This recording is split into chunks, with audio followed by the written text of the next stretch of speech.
Okay, with the winning screenwriters of the Fantasy Sci-Fi Film Festival, the winning TV pilot, BOZ, Bikers of Oz, kind of an interesting setup, I guess, right? Twister rips a biker bar, and then a biker gang ends up in a mythical land. It's kind of like Wizard of Oz. Well, I guess Bikers of Oz, yeah, and but it's Yeah. kind of a take on that, but they end up being bikers. What interesting concept. How did you guys come up with this idea? Well, I was actually teaching a forensic lesson on ballistics, and I don't know why, but I just got it in my head of bikers shooting the flying monkeys in the air. I don't know why that popped into my head. Okay. And um and Ken and I have been friends for a while, and we've always wanted to collaborate on writing a story. So I called him that night. I was like, hey, I have this sick idea for a television pilot, and a TV series. Ken loved it, so we collaborated and came up with Bikers of Oz. Ken, do you remember when you first heard the concept? Oh boy, do I. Yeah. So Drew is my writing mentor. So he helped groom me with a lot of with my writing. So I wanted to collaborate with him for a long time. And I'm a big fan of Wizard of Oz. Everyone should know the Wizard of Oz. If they don't, number one, shame on them. And two, the the new one's out, Wicked. Wicked, So yeah. I heard yeah, but about it. I anyway, heard it's doing well. yeah. Drew It's the calls. movie of the year. Let's be honest about it. Go ahead. They're not releasing it until like February on yeah. So Drew calls me. He says, two MC rival MCs get pulled into Oz, and the Munchkins are drug dealers, and I'm in. I'm in. It didn't take much to convince me. It was a cool, really cool idea to a story that I love. Well, it's a good time. It's good timing because you just talked about Wicked, and everybody's going back and watching The Wizard of Oz. Have you guys been to the museum in Kansas, the Wizard of Oz Museum in Kansas? No. Oh, you should go. Uh, You should go. sounds like a plan. Sounds like a road trip. It's right in the middle of no, well, it's Kansas, but it's literally in the middle of nowhere, but it's definitely worth its visit. I That know sounds. they don't have the ruby slippers. It just sold last weekend for $53 million on a Who, on an auction site. who bought that? Someone with more money than me. Well, is that an investment? They're gonna basically that's like they're gonna flip it like in 10 years it'll be worth $64 million or something or I'm sure, especially with now the whole Wicked with yeah. thing, it's really Oh helped yeah, kick up the. it Uh, probably. All right, But so you guys got together and you had this kind of concept. Of course, it's everybody's got an idea, but it's the execution of the idea. So tell me about the process of you guys collaborating on the pilot. well, like we came up with the premise, but we just didn't want to make it this superficial thing. We actually came up with this in-depth concept of it. How even though it's funny, it's a comedy on the surface, Yeah. it's all a story that we all think we know. But as you read in the script, the bikers get there and they see that things just aren't exactly what they think they're going to be. And it sort of like delves, sort of underneath it. So with that premise and the fact that Ken read all the Oz books, we're basing it on the book, not the movie, because the books are public domain. Yep. The movie isn't. So that's why we talk about the biker boots being silver in leather, not ruby in leather. So we try to use the references from the novels, not from the movie itself. So we just came up with like these, Rick and Morty type of style scenarios with it. So it's like, I would come up with one idea, Ken would come up with another idea. We both mutually, warped, brain thinking. So we mesh them together and we hammered it out. And now we're like trying to come up with the concept for the entire first season. But we don't want to write the episodes yet because you never know what the producers would want if we get that far. Yeah. Coming up with the outline of it, but we're not committing exactly to the storyline yet. Is it a live action or an animation? It could be either. You know, we left the window open. We felt that if it's animation, it might be easier to do some of the special effects, even though I know animation isn't that cheap. But we left the door open if they want to make it live action, you know, if somebody comes along, you know, we're open to that too.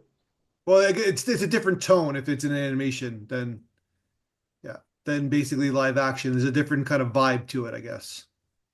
Yeah, we like the idea of animation with it because then we can go out a little further with it. And Yeah. also, it's like we put a lot in the pilot episode. We were sort of worried that we might have crammed too much into it.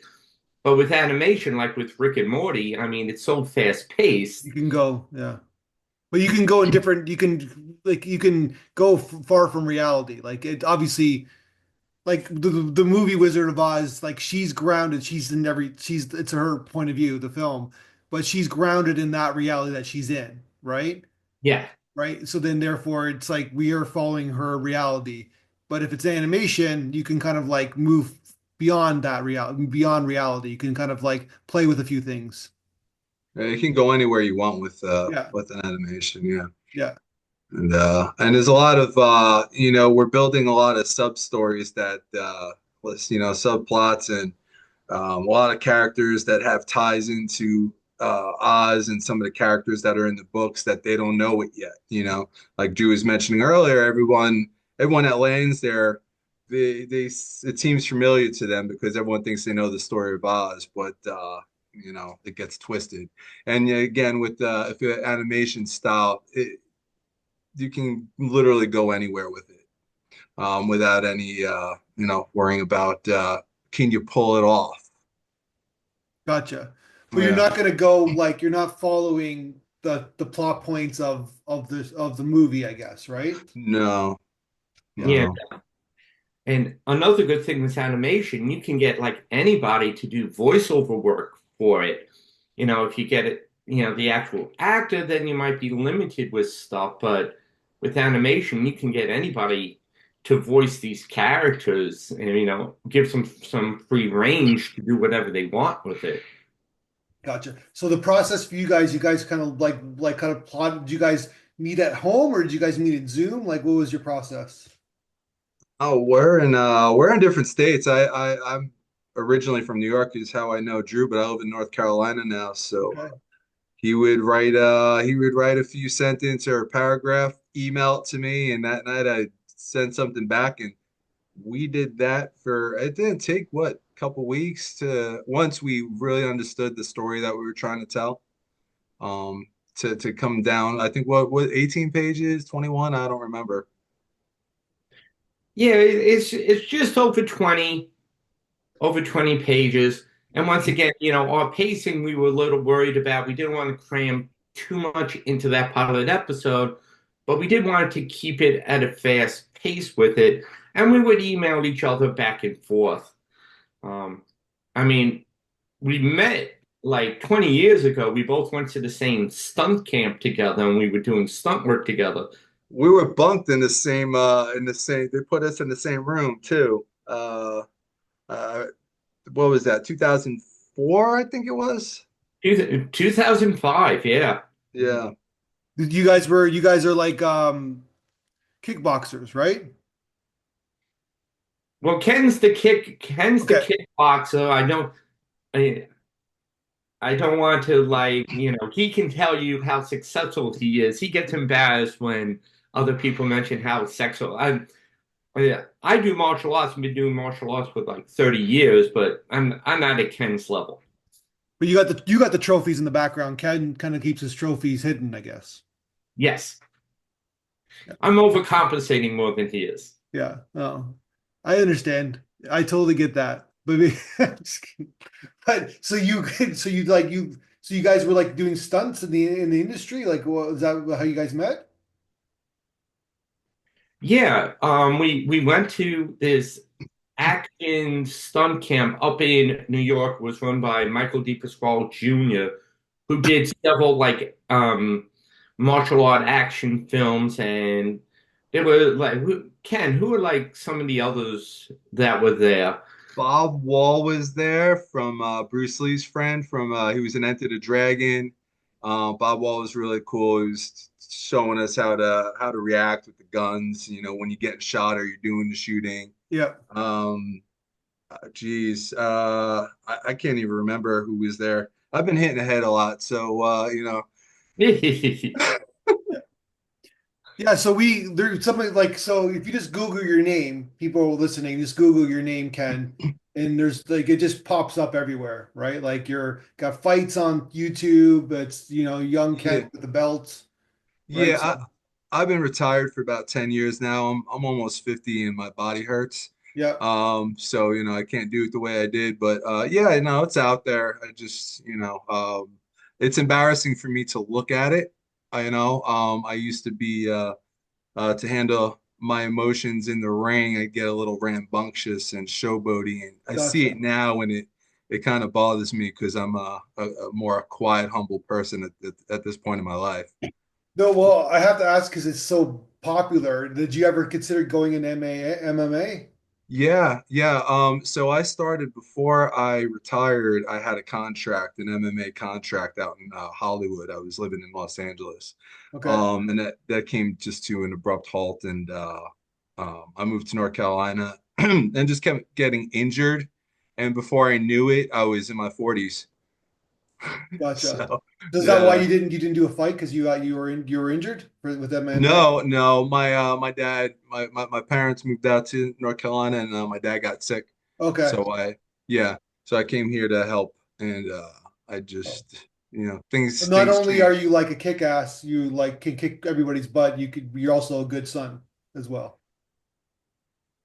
He's a good. I'd like to say I am, but Yeah. you know what? As a human being, I'm sure I could have done a lot better. Well, there you go. He just answered the question right there. Okay.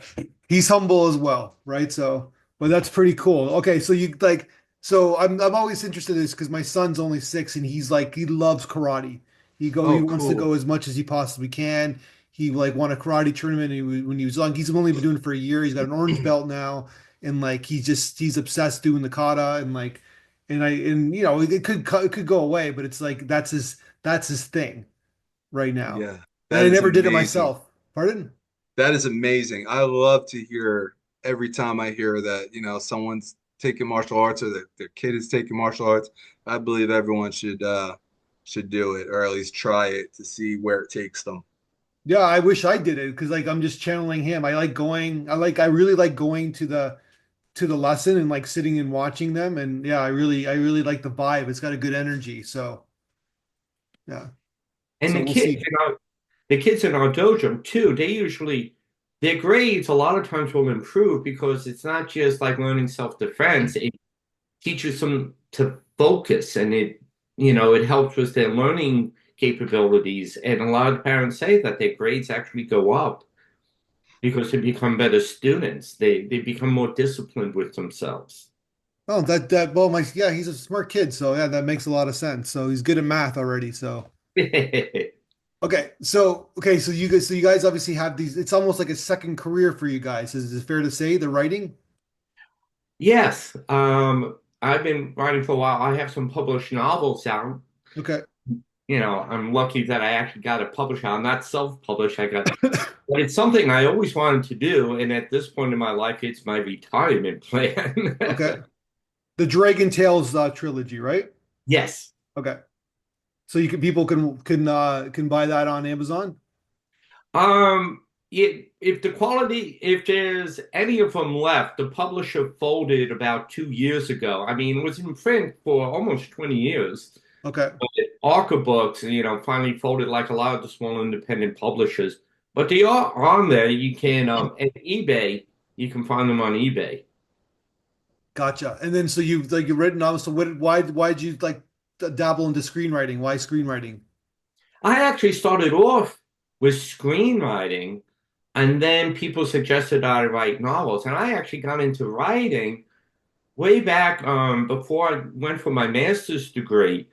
I never, I felt my writing skills weren't so good, so I took a screenwriting class. I thought this would be fun, and I got hooked on it. And the professor, she told me, you should really keep this up. So I wrote a couple of screenplays, and then people were saying, why don't you try writing novels? And then I had more success with the novels than my scripts. Gotcha. So and it's very therapeutic. Mm. So what attracted you, Drew? You said Ken mentioned that you're kind of his writing mentor. What attracted you to Drew? What attracted you to Ken? Like what did you see in him to want to collaborate with him?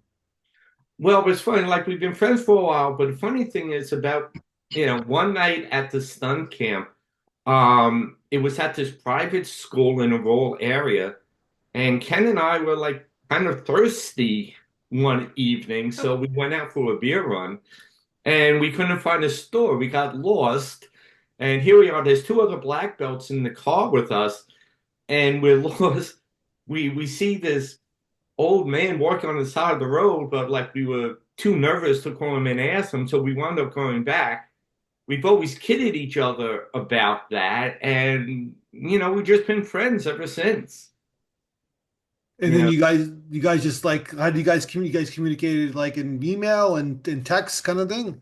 We would call each other and email each other throughout the day. I think that's probably the most we've ever talked in during that process uh, for a few months because we were pulling the ideas together, and I think what it came down to is Drew asked several people. They didn't see the vision of the amazing story of Oz, and asked me, and I jumped right on it. Gotcha. And so okay, so you guys, when did you know that you had a draft that you're ready to send out? um, I would say we wrote the first draft of it, and then I would say about 2 or 3 weeks it took us to just hash it out because we didn't want to give too much of the story away. So it took us like 3 weeks to write it and then like another 2 weeks to go over it and fine tune it to the point that we wanted it to be at. And also too, we tried to put things in there to set up for stuff later on in the series.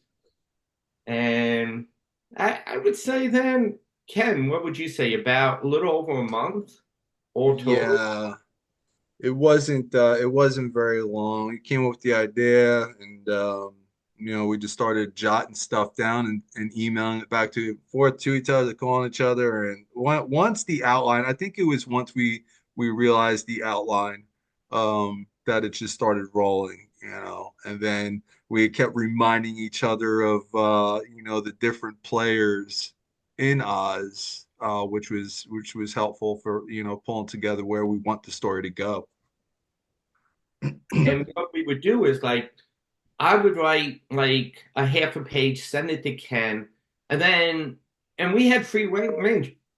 Ken would like change some of the stuff that I wrote, and then I would change some of the stuff that he wrote, and Yeah. we'd go back and forth and say, okay, do you like this? Do you like that? And basically we gel pretty much. And we would change what each other wrote. Of course, we would ask each other, are you okay with this? Then, like Ken said, it just gelled together. Yeah, it was pretty cool how smooth. I really didn't know what to expect because that was my first collaboration, so I didn't know how smooth it was gonna go. Yeah. No, it sounds pretty cool because you guys, I mean, like Ken, I'm sorry, Drew, on your website it has you have different screenplays. Ken, do you write screenplays on yourself as well? I do, yeah. Matter of fact, first screenplay I wrote, just like every other person that writes their first screenplay, I think I had like 300 pages, and I asked Drew to check it out and give me some pointers, and he called me and he's like, "So do you want the truth?" Yeah, give it to me. So he worked on me for a bit, and that actually became an award-winning screenplay, big one for me. So I said, oh, you know what? There might be something to this writing thing. So let me just take a couple more cracks at it and see where it leads to. No, it's so cool. Uh, And then you guys And send I it out to festival. Go ahead. Go ahead. Apologies. No, I was going to say one thing with Ken's writing, because I have lots of people that send me their scripts, and friends of mine that, oh, can you read this? And time after time, it's just cliche trope after cliche trope over and over again. And then I read Ken's story, and it was a good story. He Yeah. told it from a great perspective. It was about kickboxing, but with a bit of a twist. I loved how he wrote the characters. And first of all his characters were individualized. One of the first things you learn as a screenwriter, one of the hardest things to do is to take a group of people all the same age in the same and making them. And he did such a good job with that. And the story was actually a good story. So I told him, okay, this is my suggestion. And I printed it out and okay, you don't need this, you don't need this, but this is good, this is good. And he actually listened to me. Most people are just like, oh no, that's my son. And Ken was open to it. And I didn't tell him to change his story at all. It was just his structure. Yeah. And now he's winning more awards than I am. you But know, speaking of that, go ahead. it's crazy how when you first start, you think every single word that you put in there is so important, and that Yeah. if it's taken out, it'll ruin the story. And that's just not the truth.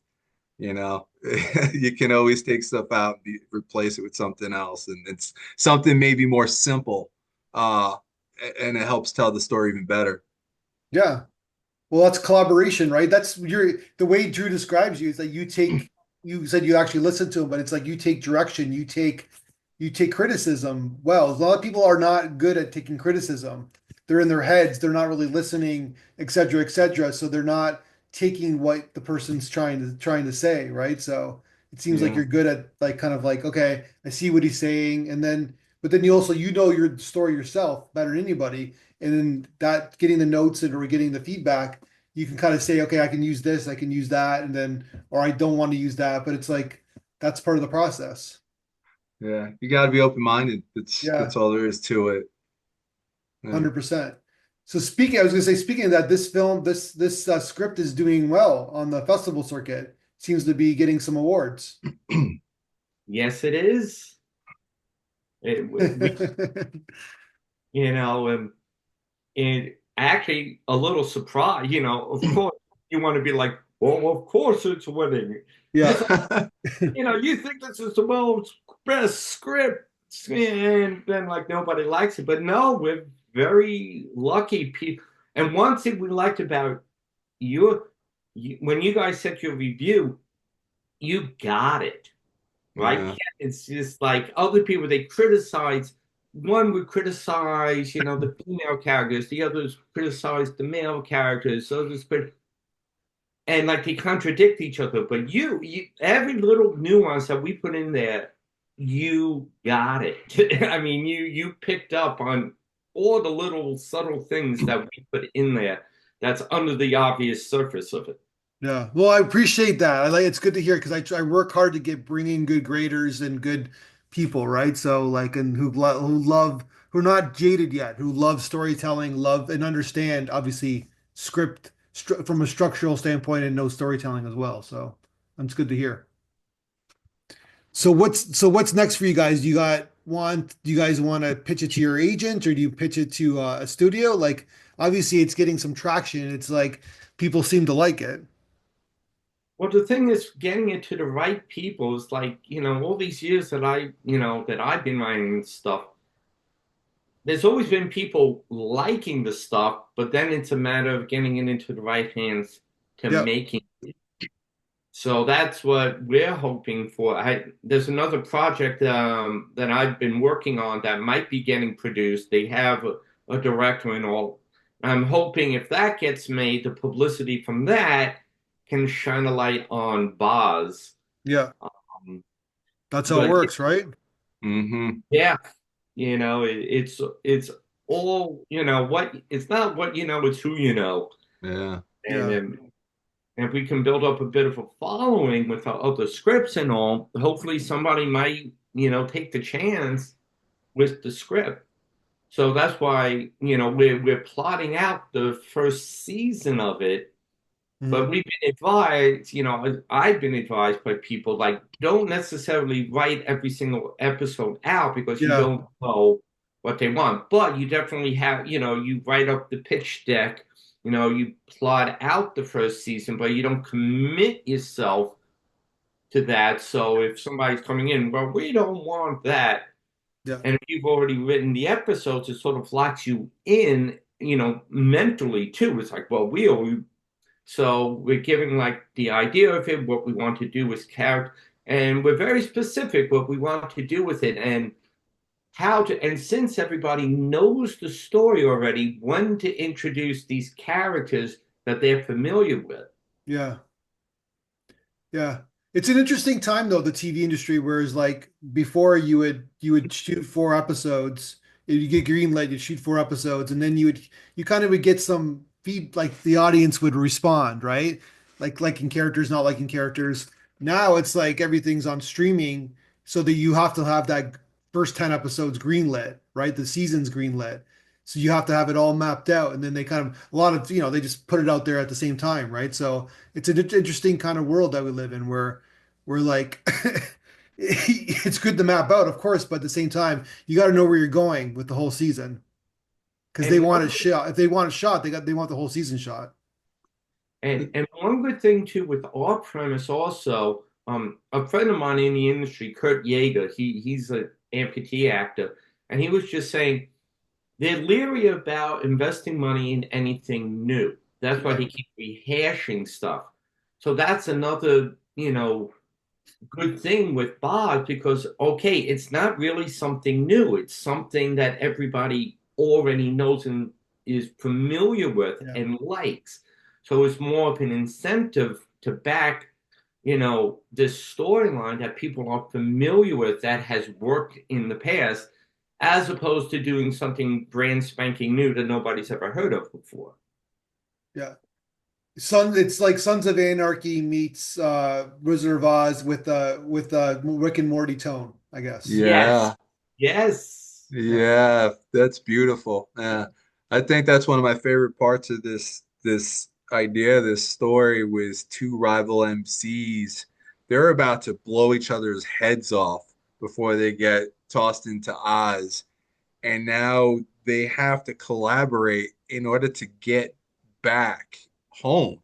And that's an unlikely type of story, right? So they're fighting each other, but at the same time they need each other, and it leaves for a lot of good story to be told. A lot of little funny or gruesome little stories in between. And another thing is the little things in the background, like the character of Maestro. I know, like, people have asked, gee, what happened to Maestro? Well, Maestro is involved with things. yeah. Yeah, he's a I big was, player. mm-hmm. Yeah. And I think was your review too, is I think your review asked, like, oh, what became of Maestro? We're glad that you noticed that he was missing. Yeah. Gotcha. Well, I wish you guys the best of success. So, Drew, you're at Syracuse University, right? I teach for them adjunctly. I'm an adjunct professor for them. I also teach high school in good old Amityville. We have a famous house down the street. And that's like Western New York, right? No, Long Island. Syracuse is in Western New York. I have to go there twice a year for seminars. And Okay. but my high school is on Long Island, right in Amityville, New Okay. York, literally right down the street from the horror house. But you teach you teach there, but you only have to go there twice a year. up to, I'm an adjunct professor, so the classes that I teach, they get the college credit for it, but it's taught in the high school. Oh, So I'm an gotcha. adjunct. Okay. And then I also teach regular high school science classes too, all forensics. That's pretty cool. I'm very lucky. I have a very, very cool job. And Ken, North Carolina's doing well. Yeah, so I work for a company called American Access. What we do is build wheelchair ramps for disabled veterans. And I don't build them myself. I manage the North Carolina area. But where that Hurricane Yeah. Helene, it hit the Asheville area a lot where we do a lot of work, got hit pretty hard. So we're still, trying to help clean up there. But Yeah. yeah, it's something beautiful that we our company does, and I get up every day feeling good about myself because we're helping those veterans. That's amazing. And it's like I'm assuming you need more funding all the time, right? It's government funded, No, the what I mean, VA. like you want to make sure that they keep Oh, funding this. yeah, oh yeah, absolutely. It's the least we can do. Yeah. Yeah, Both sides of the aisle should be approving these budgets, one would assume, but yeah, yeah, yeah. you never know, right? No, no, we go to some of their homes, and they've been stuck in their house for months. Yeah. So come there with the aluminum ramp, and now they get a little bit more freedom, and it's beautiful. Yeah. And it's a no-brainer. There's like these people, literally gave their bodies for their country, right? So Yeah, why would it's taken so long? yeah, yeah. Yeah. Sorry, it's a whole other conversation. I It apologize. is. It is. Yeah, I Yeah. didn't want to dive too No, deep no, I into know. that, but I saw you like, okay, like stop talking. But yeah, I basically, could talk about it for a long time because I yeah, am pretty passionate about it. But I'm yeah. more passionate about everything we're doing here. That's amazing. All It's a right, beautiful guys. Well, thing. appreciate your time. You guys are amazing people. I think that this is a great script, and I remember reading it. It's like a very quick read too. It's like in terms of like it doesn't bog down. It's just like it's got a nice flow to it. So Yeah. like, I love it. And I wish you guys the ultimate best of success. You Thank never know you. who you're going to jump on with writers and writing screen and filmmakers like yourself. It's like you look at you guys. You guys are like ass kickers. You guys can literally beat up your community and you're creating art. So it's amazing. We get to beat them up in our stories. Yeah, that's great. Well, yeah, there you go. So But my mother can still kick my ass though. yeah. Oh yeah. She's 93 and Sicilian from Brooklyn. Okay. There you go. Pink Floyd right there, right? He's got the Yep. t-shirt. So there's a lot to read into that. So there you go.